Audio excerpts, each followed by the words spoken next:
وساد القبیلات فاسقہم، قبیلے کا سردار سب سے فاسق اور بدتر شخص ہوگا۔ خاندان کا، قبیلے کا، برادری کا وہی سربراہ ہوگا، وہی قائد ہوگا، وہی لیڈر ہوگا، وہی پنچ ہوگا جو جتنا بڑا غنڈا اور جتنا بڑا بدماش ہے اس کو ہی جو ہے وہ سرپرستی جائے گی۔ شرافت نام کی چیز ہی باقی نہیں رہے گی۔ شرافت کے بل بوتے پہ آگے نہ کوئی سیاست میں آ سکے گا، نہ کوئی خاندان میں آگے آ سکے گا۔ وَسَادَ الْقَبِيلَةَ فَاسِقُهُمْ، قبیلے کا سردار جو ہے وہ بدتر اور فاسق شخص ہوگا۔ وَقَانَ زَعِيمُ الْقَوْمِ أَرْذَلَهُمْ، اور قوم کا جو سردار ہوگا وہ قوم کا کمینہ ترین شخص ہوگا، یعنی قوم کا جو سب سے کمینہ شخص ہوگا وہ سب سے اونچی والی مسند پہ بیٹھا ہوگا۔ اور آپ دیکھ لیں، صرف پاکستان میں نہیں پوری دنیا پہ دیکھ لیں، کیا ایسا نہیں دیکھ رہے ہم کہ جو بدبخت ہے، جو کمینہ ترین شخص ہے، فلک نے بخشی ہے انہیں خواجگی، جو جانتے نہیں روش بندہ پروری کیا ہے، جن کو اپنے نفع نقصان کا بھی نہیں پتا، اپنے آپ کا بھی شعور نہیں ہے، ہم کون ہیں، کس لیے آئے ہیں، جو مقصد حیات سے بھی آگاہ نہیں ہے، تو وہ قوم کے سردار ہوں گے، سیاسی تنظیمیں ہوں یا دیگر تنظیمات ہوں۔ الا ماشاء اللہ، اکثر حال یہی ہے جو اللہ کے محبوب علیہ السلام نے بیان فرمایا، جہاں کہیں بھی شرافت، نجابت اور اچھے لوگوں کو برتری ہے، آہستہ آہستہ وہ کم ہوتی چلی جائے گی، اور یہی ہوگا سارے کا سارا نظام جب قیامت آئے گی، تو یہی ہوگا کہ جتنا برا شخص ہوگا، جتنا کرپٹ شخص ہوگا، جتنا ظالم شخص ہوگا، جتنا ڈاکو لٹیرا اور انتہائی کمینہ صفت شخص ہوگا، وہی جو ہے وہ قوموں کا سردار ہوگا۔ وَأُكْرِمَ الرَّجُلُ مَخَافَةَ شَرِّهِ، اور آدمی کی عزت اس کی شر سے بچنے کے لیے کی جائے گی۔ فلاں بندے سے اگر تعلقات قائم نہ رکھے تو ہمیں نقصان پہنچائے گا۔ آج 10 نمبر کا غنڈا بھی ہو تو لوگ اس سے تعلق ضرور استوار رکھتے ہیں، یہ فخر سمجھتے ہیں۔ آج کل افطار پارٹیاں ہو رہی ہیں اور اس میں ان کو بلایا جاتا ہے دعوت افطار پر جنہوں نے روزے ہی نہیں رکھے ہوئے۔ یہ افطار پارٹیاں نہیں ہیں، یہ ایک تماشا ہے جو لگایا جاتا ہے۔ وَظَهَرَتِ الْكَيْنَاتُ وَالْمَعَازِفُ، اور گانے والی اور بجانے والی عورتیں اور گیت گانے والی عورتیں، رنڈیاں، یہ جو ہیں وہ گانا شروع کر دیں گی اور یہ عام ہو جائے گا۔ وَشُرِبَتِ الْخُمُورُ، اور شرابیں پی جائیں گی، رنڈیاں ناچیں گی، گانے گائیں گی اور شرابیں پی جائیں گی۔ پھر ارشاد فرمایا فَارْتَقِبُوا عِنْدَ ذَلِكَ رِيحًا حَمْرَاءَ وَزَلْزَلَةً وَخَسْفًا وَمَسْخًا وَقَذْفًا وَآيَاتٍ تُتَابِعُ كَنِظَامٍ قُطِعَ سِلْكُهُ فَتُتَابِعُ، فرمایا کہ پھر جب یہ حالات ہوں گے اور یہ پوری طرح حالات معاشرے میں پیدا ہو جائیں گے تو پھر سرخ آندیاں آئیں گی، پھر انتظار کرنا سرخ آندیوں کا، وَزَلْزَلَةً، اور زلزلے کا انتظار کرنا، وَخَسْفًا وَمَسْخًا وَقَذْفًا، اور دنسنے کا انتظار کرنا، اوپر سے پتھروں کے نازل ہونے کا اور شکلوں کے بگڑنے کا انتظار کرنا۔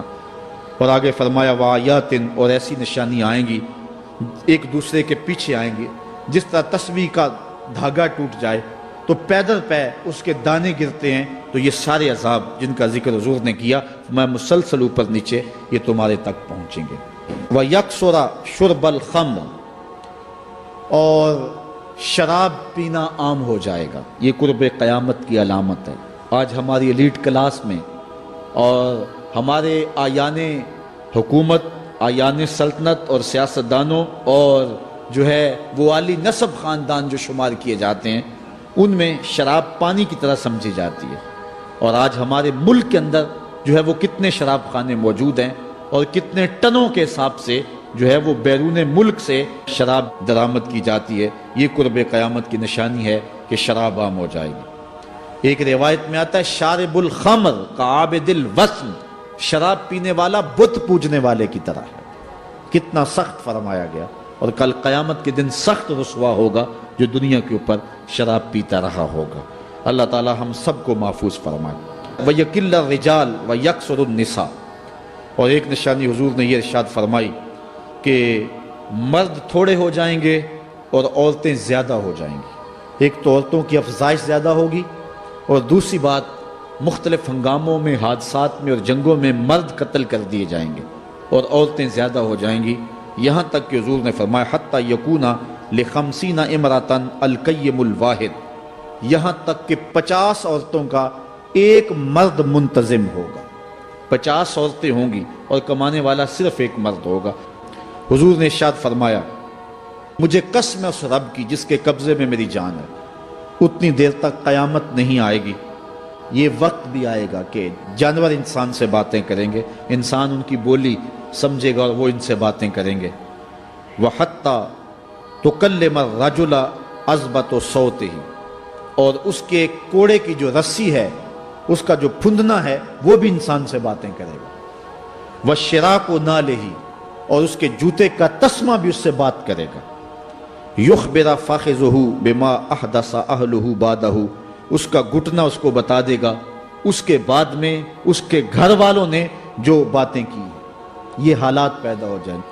حضرت ابو ہریرہ رضی اللہ تعالیٰ عنہ فرماتے ہیں کہ رسول کریم صلی اللہ علیہ وسلم نے ارشاد فرمایا اذا اتخذ الفیء دیوالا، جب مال غنیمت کو، جب سرکاری خزانے کو اپنی ذاتی دولت سمجھا جائے گا، اس میں تصرف کیا جانے لگے گا۔ سرکاری خزانے میں لوگ جس طرح چاہیں گے تصرف کریں گے، ایک زمانہ آئے گا اور وہ دیکھ لو بالکل ہمارے سامنے ہے۔ والامانۃ مغنما، اور امانت کو مال غنیمت سمجھا جائے گا، جس طرح غنیمت بندہ استعمال کرتا ہے وہ امانت کو اس طرح غنیمت سمجھے گا اور اس کو جو ہے وہ غصب کر جائے گا۔ والزکوٰۃ مغرما، اور زکوٰۃ کو ٹیکس سمجھے گا، مجبور ہو کے دے گا، وہ زکوٰۃ دینا چاہے گا ہی نہیں۔ اور آج کتنے لوگ ہیں جو زکوٰۃ نہیں دیتے؟ اگر لوگ صحیح طور پہ زکوٰۃ ادا کر دیں اور زکوٰۃ کے جو حقدار ہیں ان تک پہنچے تو پاکستان میں صرف 1-2 سالوں کے اندر غربت ختم ہو جائے۔ اتنی دولتیں ہیں لوگوں کے پاس، اتنی جائیدادیں ہیں لوگوں کے پاس، ایک تو سارے لوگ زکوٰۃ ادا نہیں کرتے، دوسرا یہ ہے حقداروں تک نہیں پہنچتی۔ پیشہ ور مانگنے والے اور اس موسم کے اندر جو ہے وہ اپنے آپ کو غریب ظاہر کر کے اور مختلف اپنی مجبوریاں ظاہر کر کے مال ہتھیانے والے بہت سارے ہیں، اور زکوٰۃ دینے والا کہتا ہے میں جلدی جلدی فارغ ہو جاؤں۔ جتنی محنت مال کو کمانے میں صرف کی ہے، اتنی ہی محنت حقداروں کو تلاش کرنے کے لیے بھی کرے تاکہ اس کی زکوٰۃ اصل مصارف تک پہنچے۔ تو قرب قیامت میں یہ ہوگا کہ زکوٰۃ کو ٹیکس جانا جائے گا۔ وَتُعُلِّمَ لِغَيْرِ الدِّينِ، اور علم دین کے لیے حاصل نہیں کیا جائے گا، دین کے علاوہ کے لیے حاصل کیا جائے گا۔ یہ قرب قیامت کی نشانیاں ہیں۔ ہر بندہ جو ہے وہ علم تعلیم حاصل اچھا انسان بننے کے لیے نہیں، با کردار شخص بننے کے لیے نہیں، اچھا مومن بننے کے لیے نہیں، صالح فرد بننے کے لیے نہیں، بلکہ کمائی کرنے کے لیے، زیادہ زیادہ پیسے کمانے کے لیے وہ علم حاصل کرے گا۔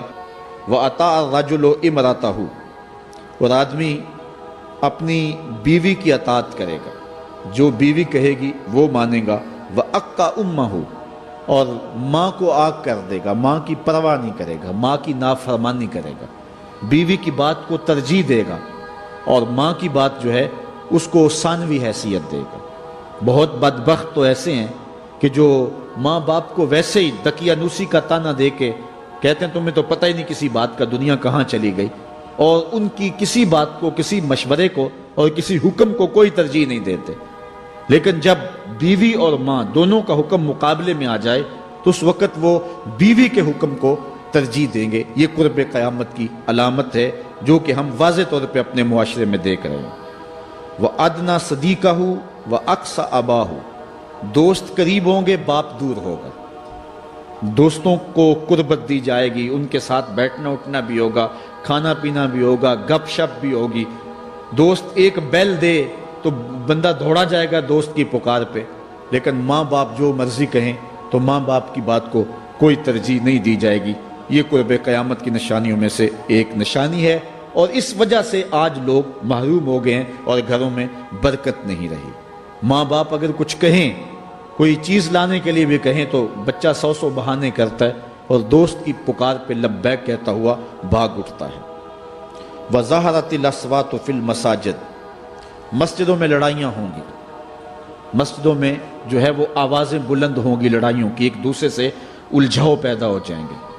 آج ہماری مسجدوں میں پنکھا بند کرنے سے لڑائیاں شروع ہو جاتی ہیں۔ یہ بالکل آپ کے قریب ایک شہر میں ہوا ہے، ایک آدمی قتل ہو گیا صرف اس معاملے میں کہ وہ ایک کہہ رہا تھا کہ لائٹ بند کر دو، اور دوسرے نے کہا کہ میں نماز پڑھ رہا ہوں تو تم نے مجھے دیکھا نہیں، اور اس بات پہ لڑائی شروع ہوئی، حتیٰ کہ فائرنگ تک نوبت پہنچی، اور ایک آدمی جو ہے وہ قتل ہو گیا۔ آپ نے اخبارات میں پڑھا ہوگا۔ تو اس طرح مسجدوں کے اندر جو ہے وہ لڑائیاں شروع ہو جائیں گی، یہ قرب قیامت کی نشانی ہے۔